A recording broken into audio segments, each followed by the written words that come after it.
नवी मुंबई महानगरपालिका शाला क्रमांक 77 यादवनगर। मैं रुपेश बांबल, कक्षा चौथी, विषय परिसर अभ्यास, जिसमें हम पढ़ेंगे छत्रपति शिवाजी महाराज की किताब का दूसरा पाठ, जिसका नाम है संतों के कार्य। बच्चों, हम इससे पहले संतों के कार्य भाग 1 में 2 संतों के कार्य के बारे में हमने चर्चा की थी, जो थे संत नामदेव तथा संत चक्रधर स्वामी। आज हम संतों के कार्य भाग 2 में और एक संत के बारे में जानकारी पढ़ने जा रहे हैं।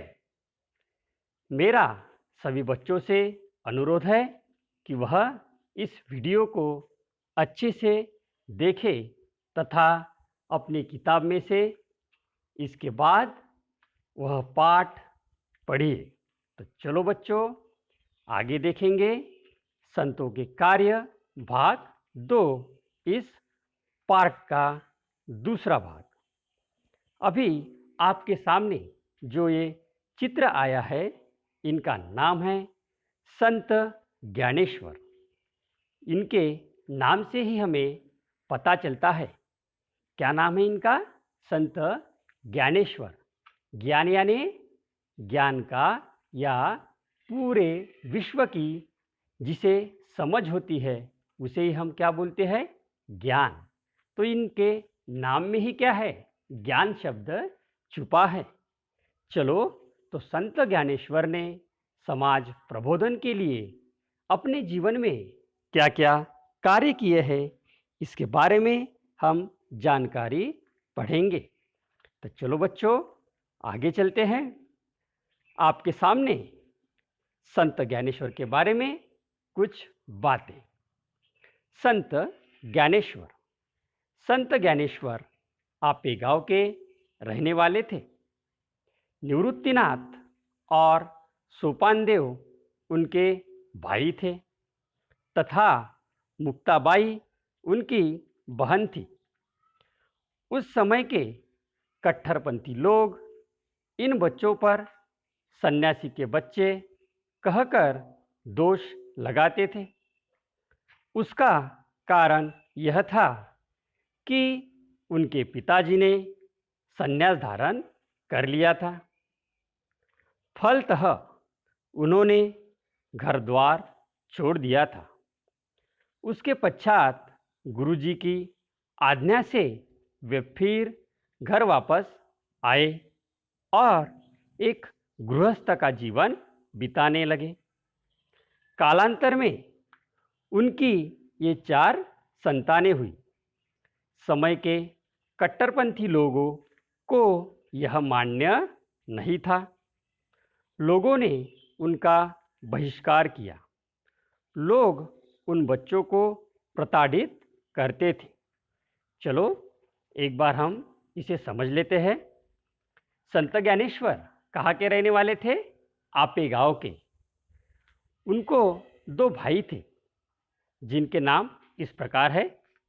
एक का नाम है निवृत्तिनाथ तथा दूसरे का नाम है सोपानदेव, तथा उनकी एक बहन भी थी, जिनका नाम है मुक्ताबाई। उस समय क्या हुआ था, उनके जो पिताजी थे, उन्होंने सन्यास धारण किया था। अभी सन्यास या सन्यासी का मतलब क्या होता है, यह हमने पिछले संतों के कार्य भाग 1 में भी समझ लिया था। सन्यासी यानी ऐसा व्यक्ति जो पूरे सुखों को त्याग कर अपना सादा सरल जीवन व्यतीत करता है, उसे सन्यासी कहते हैं। इसी प्रकार से इनके जो पिताजी थे, उन्होंने भी क्या किया था? सन्यास ले लिया था।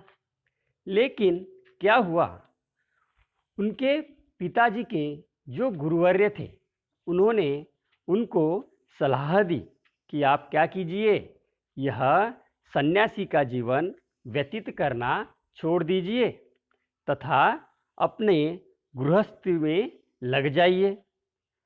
तो क्या किया संत ज्ञानेश्वर के पिताजी ने? उनके गुरु की आज्ञा का पालन किया तथा फिर से वह गृहस्थ का जीवन बिताने लगे। लेकिन क्या हुआ, उस समय के जो कट्टरपंथी लोग थे, जिनके ऊपर धर्म का पगड़ा बहुत ही ज़्यादा था, उनको ये बात मान्य नहीं थी। तो फिर उन्होंने क्या किया, उन्होंने इन पर बहिष्कार डाल दिया। बहिष्कार यानी क्या, कि आप हमारे साथ समाज में मत रहिए, आप अलग रहिए, या कोई भी व्यक्ति समाज का उनके साथ अच्छे से बातें नहीं करता था या उनको किसी प्रकार की सहायता नहीं करता था। इसे ही हम कहेंगे बहिष्कार। फिर इसका परिणाम उन चारों बच्चों पर भी पड़ा। लोग उन बच्चों को भी क्या करते थे, प्रताड़ित करते थे। तो चलो आगे की कहानी क्या है ये हम देखेंगे। आगे क्या हुआ, एक बार संत ज्ञानेश्वर झोली लेकर गांव में गए, परंतु किसी ने उन्हें भिक्षा नहीं दी। सभी जगह उन्हें जलीकटी बातें सुननी पड़ी। इससे उनके बालमन को बहुत दुख हुआ।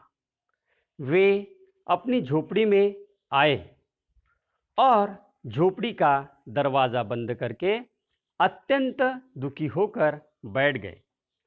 उसी समय वहाँ मुक्ता आ गई।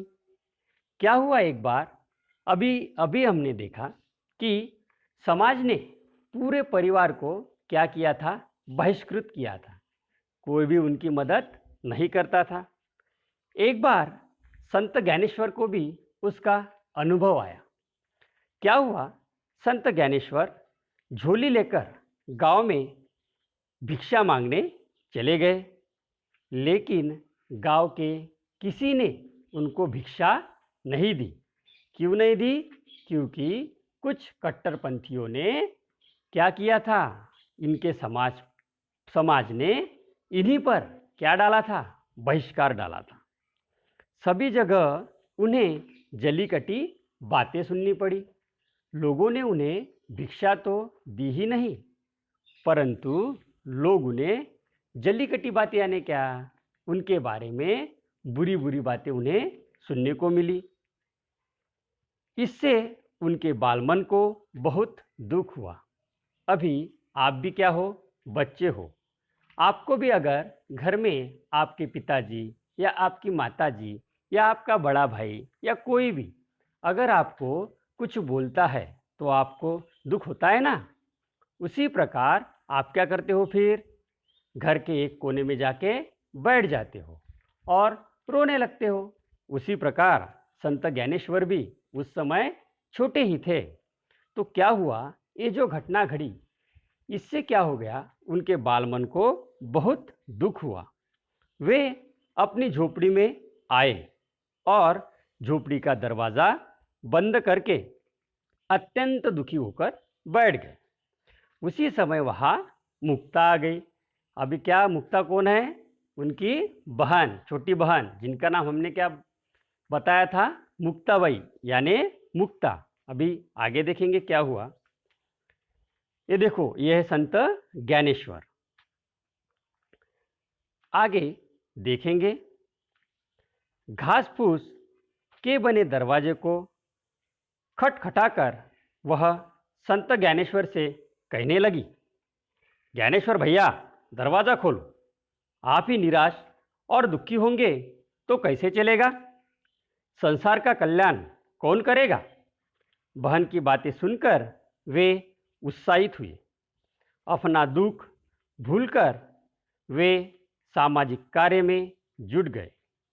उस समय जगह जगह गरीबों और पिछड़ी जातियों को धर्म के नाम पर सताया जाता था। संत ज्ञानेश्वर ने लोगों को अंतःकरण से उपदेश दिया। क्या उपदेश दिया, देखो, ईश्वर पर श्रद्धा रखो, सभी के साथ समता का आचरण करो, दुखी लोगों की सहायता करो, उनके दुख दूर करो, विगत 700 वर्षों से उनके उपदेश महाराष्ट्र के कोने कोने में लगातार गूंज रहे हैं। अभी हम पहले संत से भी देख रहे हैं कि जिन जिन संतों ने समाज प्रबोधन का कार्य किया है, उन सभी ने यही मुख्य बातें बताई है कि पिछड़ी जाति को क्या करो, प्रताड़ित मत करो, पूरे समाज में समानता का पालन करो, स्त्री पुरुष समानता का पालन करो। इसी प्रकार से एक घटना से क्या हुआ, संत ज्ञानेश्वर के मन को जो ठेस पहुंची थी उसका उन्होंने अच्छे से उपयोग किया। मतलब देखिए क्या हुआ, मुक्ताई आई, मुक्ताई ने उनको कुछ बातें बताई कि अगर आप ही ऐसा करोगे तो संसार का भला कौन करेगा। यह बातें सुनकर संत ज्ञानेश्वर उत्साहित तो हुए ही, तथा उनके मन को भी लगा कि हाँ, अगर मैं ही ऐसा रोऊंगा तो समाज में समता का संदेश कौन पहुंचाएगा।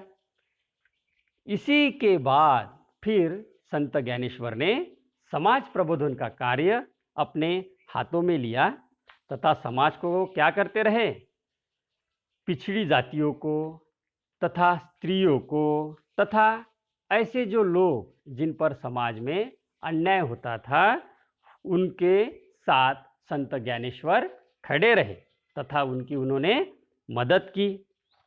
और यही संदेश अभी देखो विगत 700 वर्षों से उनके उपदेश क्या हो रहे हैं, महाराष्ट्र के कोने कोने में लगातार गूंज रहे हैं। अभी आगे देखेंगे। उस समय धर्म का ज्ञान संस्कृत ग्रंथों में ही बंद था। सर्वसामान्य लोगों की बोलचाल और कामकाज की भाषा मराठी ही थी। संत ज्ञानेश्वर ने मराठी भाषा में ज्ञानेश्वरी नामक महान ग्रंथ लिखा। धर्म के ज्ञान भंडार को उन्होंने क्या किया, सबके लिए खोल दिया, लोगों को बंधुता की शिक्षा दी।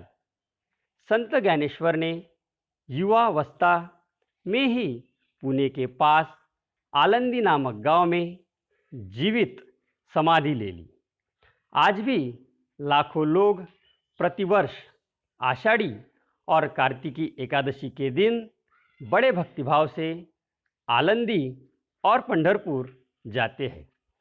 देखिए उसके बाद से संत ज्ञानेश्वर ने समाज प्रबोधन का कार्य शुरू किया तथा उस समय क्या था, जो भी ज्ञान था या समाज की जो भी ग्रंथ थे या और उससे भी बढ़कर जो भी ज्ञान था वो पूरा संस्कृत में था। लेकिन सामान्य लोगों की बोलचाल की भाषा कौन सी थी, मराठी थी। तो लोग संस्कृत पढ़ नहीं पाते थे। इसी कारण इन्होंने क्या किया, संत ज्ञानेश्वर ने क्या किया, ज्ञानेश्वरी नामक ग्रंथ लिखा तथा यह जो ज्ञान था यह अब क्या हो गया, सर्वसामान्य जनता के पास पहुंचने लगा, क्योंकि लोग मराठी जानते थे। और उन्होंने आगे चलकर युवावस्था यानी जब वो युवक थे उसी समय क्या किया, आलंदी नामक एक गांव है जो पुणे जिले में है, वहाँ पे जीवित समाधि ले ली। यानी उनकी मृत्यु से पहले ही उन्होंने क्या कर दी, समाधि ले ली, यानी खुद जाकर समाधि ले ली, ऐसा कहा जाता है। अभी आज भी लाखों लोग प्रतिवर्ष आषाढ़ी और कार्तिकी एकादशी के दिन बड़े भक्तिभाव से आलंदी और पंढरपुर जाते होंगे ना, उनके अनुयायी वहाँ पे जाके उनके दर्शन लेते हैं। आप और एक चित्र देख रहे हो, इसमें भी संत ज्ञानेश्वर आपको दिखाई देंगे।